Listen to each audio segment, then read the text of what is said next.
After many pleas to make more vaccines available to low and middle income countries, the World Health Organization this week called for a moratorium on wealthy countries giving their citizens COVID-19 booster shots. We cannot and we should not accept countries that have already used most of the global supply of vaccines, using even more of it, while the world's most vulnerable people remain unprotected. On Wednesday, White House Press Secretary Jen Psaki said the U.S. is doing its part, but also wants to be prepared in case the boosters are needed down the road.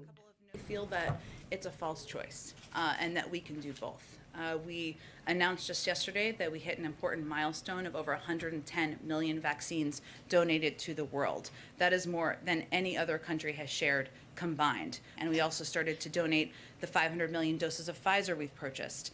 China also this week pledged to supply 2 billion vaccine doses to other countries this year, promising to donate $100 million to COVAX, the program that aims to distribute vaccines to low and middle income countries. This comes after Israel became the first country to start offering a third Pfizer COVID-19 shot to older citizens a week ago. Other countries, including Germany and Britain, say they will start administering booster shots in September. Health experts weigh in. I believe the World Health Organization's moratorium is to try to reduce the implications of, desperation for a booster shot in the U.S. or in Europe on overall worldwide vaccine supply. And I think it's a very important effort to really establish equity. Obviously, we have many people around the world who still haven't gotten their first shots.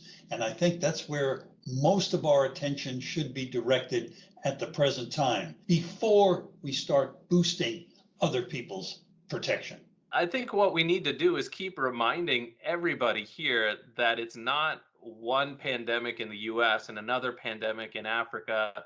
This is a global pandemic. The boosters are becoming necessary partially because of the duration of immunity, which means we're not vaccinating people around the world fast enough to reduce the risk of infections.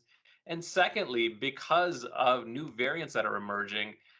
Last month, Pfizer put in a request to the U.S. Food and Drug Administration to authorize the booster dose of its COVID-19 vaccine as soon as possible.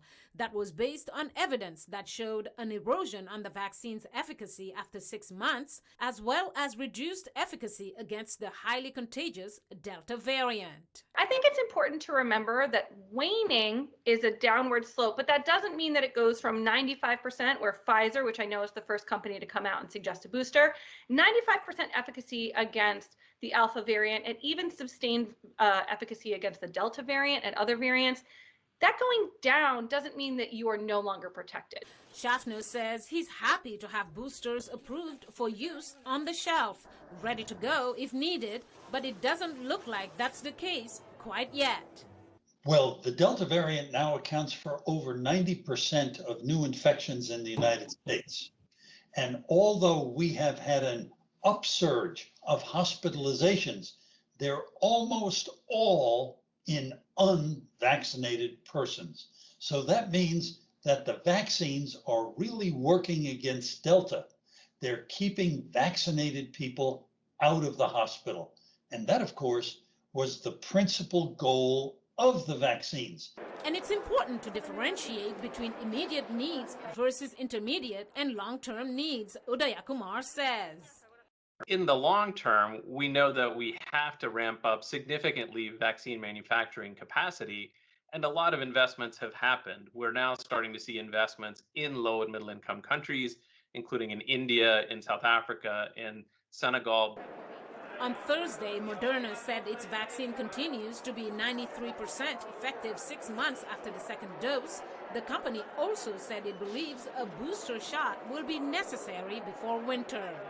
Meanwhile, boosters could play a role for a particular group, Schaffner notes. One of the groups that we're concerned about here in the United States, and I think also in Europe and around the world, are people who are immune compromised.